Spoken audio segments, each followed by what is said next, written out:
இருக்கீங்க? இன்றைக்கி நம்ம கடலைக்கறி எப்படி பண்ணுறேன்ட்டு பார்க்கலாம் வாங்க. இதுக்கு தேவையான பொருட்கள் என்னென்னு பார்க்கலாம் வாங்க.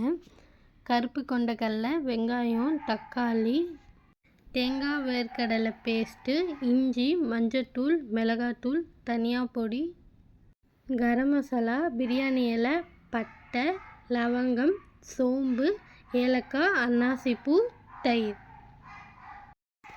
ஓகே வாங்க இப்போ நம்ம ஸ்டார்ட் பண்ணலாம். ஸோ ஸ்டார்டிங்கில் ஒரு அடுப்பில் குக்கர் எடுத்து வச்சுக்கோங்க. அதில் கொண்டக்கடலை எடுத்து வச்சுருந்தோம் இல்லையா, அது நல்லா வாஷ் பண்ணிவிட்டு ஆட் பண்ணிக்கோங்க. அது கூடவே நம்ம வச்சுருந்த மசாலா ஐட்டமும் ஆட் பண்ணிக்கோங்க.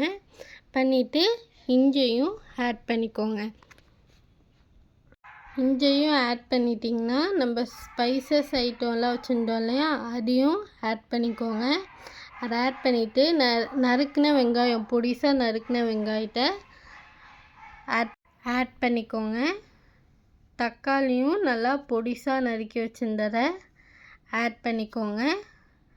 ஆட் பண்ணிவிட்டு அது கூடவே கொஞ்சம் மஞ்சத்தூள் ஆட் பண்ண மறந்துட்டாங்க, ஸோ அதை ஆட் பண்ணியிருக்காங்க. உப்பு தேவையான அளவுக்கு போட்டுக்கோங்க. உப்பெல்லாம் ஆட் பண்ணிவிட்டு நம்ம அரைச்சி வச்சுருந்த பேஸ்ட்டு, தேங்காய் வேர்க்கடலையும் சேர்ந்து பேஸ்ட் அரைச்சி வச்சுருந்தோம் இல்லையா, அதையும் ஆட் பண்ணிக்கோங்க. ஆட் பண்ணிவிட்டு தண்ணி ஒரு 5 கப் ஆட் பண்ணிக்கோங்க. ஆட் பண்ணிவிட்டு நல்லா மிக்ஸ் பண்ணி விட்டுக்கோங்க. நல்லா மிக்ஸ் பண்ணிகிட்டே இருங்க. ஒரு 2 மினிட்ஸ் ஆர் 3 மினிட்ஸ் கண்டினியூஸாக மிக்ஸ் பண்ணிகிட்டே இருங்க. அது நல்லா மிக்ஸ் ஆன பிறகு அது கூடவே நெய் ஒரு டேபிள் ஸ்பூன் ஆட் பண்ணிக்கோங்க. தயிர் இருக்கு இல்லையா, அது ஒரு கப்பு ஆட் பண்ணிக்கோங்க. திருப்பியும் 2 ஆர் 3 மினிட்ஸ் கண்டினியூஸாக நல்லா கிண்டி விட்டுக்கோங்க. அப்புறம் அதெல்லாம் நல்லா மிக்ஸ் ஆகும். கிண்டி விட்டுட்டு இப்போது நீங்கள் குக்கரை மூடி வச்சுருங்க. பார்த்து கேர்ஃபுல்லாக மூடுங்க. மூடின பிறகு விசில் ஆட் பண்ணிக்கோங்க.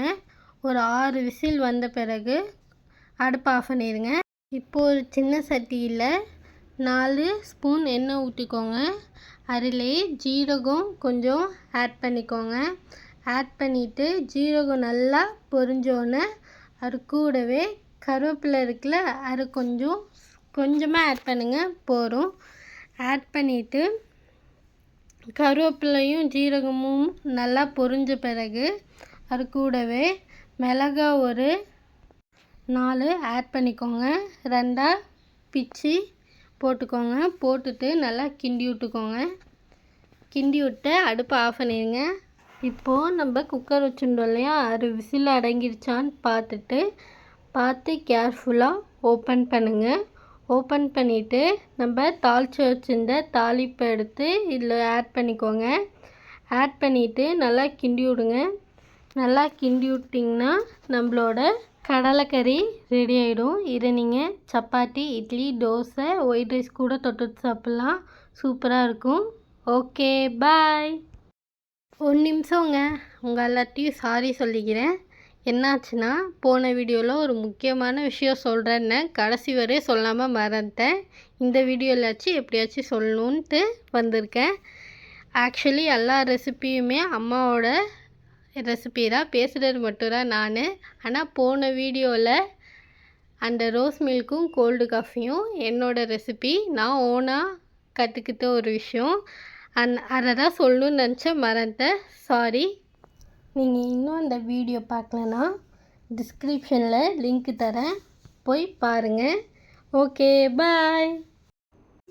லைக் பண்ணுங்க, ஷேர் பண்ணுங்க,